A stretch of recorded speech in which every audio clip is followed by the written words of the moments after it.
सबसे पहले वजीर आज़म के खिलाफ तहरीक अदम एतमाद पर इत्तफाक। वजीर आला पंजाब या स्पीकर का नंबर बाद में आएगा। मॉडल टाउन में अपोजिशन की बैठक ने आसिफ जरदारी के इख्तियारात दे दिए। अदम एतमाद में कामयाबी पर शहबाज शरीफ को वजीर आज़म नामजद करने का फैसला।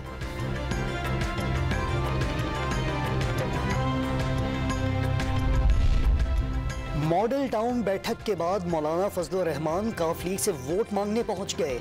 चौधरी बरादरान से तहरीक अदम एतमाद के लिए नंबर गेम में ताउन की दरख्वास्त।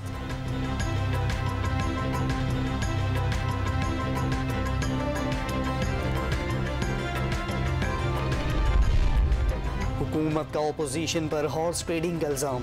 3 अरकान को पैसों की ऑफर हुई। एक खातून रुकन ने क़यादत को आगाह कर दिया। वफाकी वज़ीर इत्तलात फवाद चौधरी का दावा, 24 घंटों में तहरीक अदम एतमाद लाने का चैलेंज। पैसे देने की ज़रूरत नहीं, अरकान असम्बली अपनी हुकूमत की कारकर्दगी के बायस हलकों में जाने के भी काबिल नहीं रहे। तर्जुमान नून लीग मरियम औरंगज़ेब का फवाद चौधरी को जवाब। वज़ीर आज़म इमरान खान 2 रोज़ा दौरे पर मॉस्को रवाना। रूसी सदर से अहम मुलाकात होगी। सरमायाकारों और ताजिरों के साथ भी बैठक सजेगी।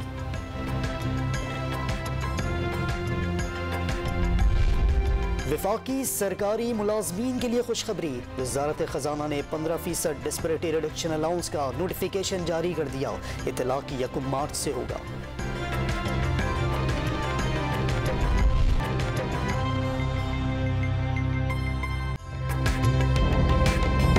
ताज़ा तरीन वीडियोस के लिए हमारा YouTube चैनल सब्सक्राइब करके बेल आइकन प्रेस करिए ताकि आपको मिले हर अपडेट सबसे पहले।